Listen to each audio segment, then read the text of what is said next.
Bangla H2 চ্যানেলের সাপোর্টের জন্য সাবস্ক্রাইব করুন এবং পাশে থাকা বেল আইকনটি টাচ করে অন করে দিন, যাতে আপনার প্রয়োজনীয় ভিডিওর নোটিফিকেশন সবার আগে আপনার কাছে পৌঁছায়। নমস্কার বন্ধুরা, এই মুহূর্তে আপনারা দেখছেন বাংলা H2 ইউটিউব চ্যানেল এবং আমি আপনাদের সঙ্গে সুজাউদ্দিন। বন্ধুরা, আরও নতুন করে 2.5 লক্ষ কর্মচারী নিয়োগ হতে চলেছেন রেলে। সম্প্রতি এমনই ঘোষণা কিন্তু রেল মন্ত্রক থেকে করা হয়েছে, আমরা অবশ্যই জানবো বিস্তারিত। তার আগে বন্ধুরা বলে নিই, যারা রেলওয়ে গ্রুপ ডি পরীক্ষা দিয়েছিলেন তারা হয়তো জানেন যে জানুয়ারির 11 তারিখে কিন্তু অলরেডি অ্যান্সার কি সমস্ত পরীক্ষার অ্যান্সার কি কিন্তু দিয়ে দেওয়া হয়েছে এবং গ্রুপ ডির রেজাল্ট হওয়ার কথা ছিল কিন্তু জানুয়ারির শেষ উইকে, কিন্তু সেটি হচ্ছে না।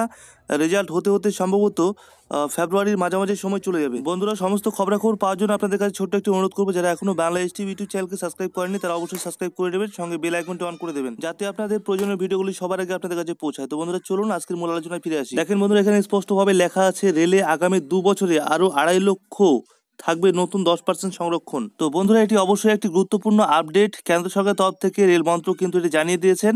দেখেন এখানে যেটি বলা হয়েছে যে 2.5 লক্ষ কর্মসংস্থান রেলে আগামী বছর অর্থাৎ 2020 সালে এপ্রিল মে মাসের মধ্যে এই পরিমাণ কর্মসংস্থান হবে বলে ঘোষণা কেন্দ্রীয় রেল মন্ত্রকের। প্রসঙ্গত, রেলের গ্রুপ ডি এবং অ্যাসিস্ট্যান্ট লোকো পাইলট নিয়োগের প্রক্রিয়া ইতিমধ্যে শুরু হয়ে গেছে।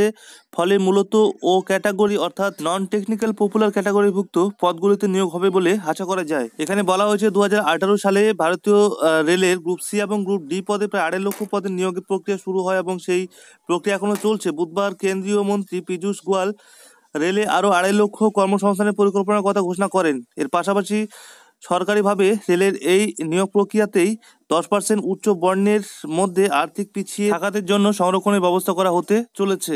দেখেন এখানে বলা হয়েছে নতুন কর্মসংস্থান হবে 2 ভাগে। প্রথম ভাগে 1,31,428টি পদে নিয়োগ হবে। এই নিয়োগ প্রক্রিয়া শুরু হয়ে যাবে আগামী ফেব্রুয়ারি মার্চের মধ্যেই।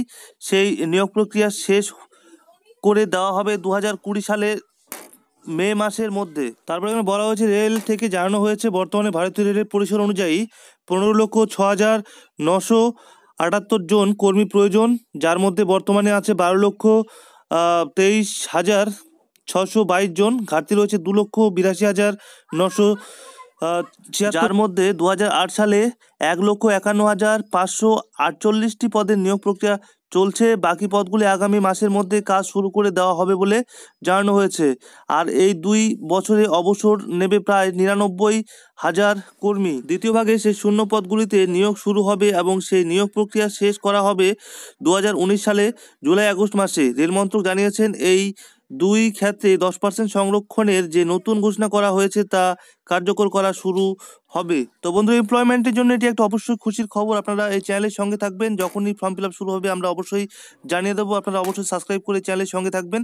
আর বন্ধুরা, যদি ভিডিওটি ভালো লাগে তাহলে অবশ্যই একটি লাইক করবেন, আপনাদের বন্ধু বান্ধবদের মধ্যে শেয়ার করবেন এবং আপনাদের মতামত কমেন্ট বক্সে কমেন্ট করবেন। আপনাদের কমেন্টের সমস্ত উত্তর দেওয়া হবে। বন্ধুরা, সবাই ভালো থাকবেন, সুস্থ থাকবেন। Thank you for watching.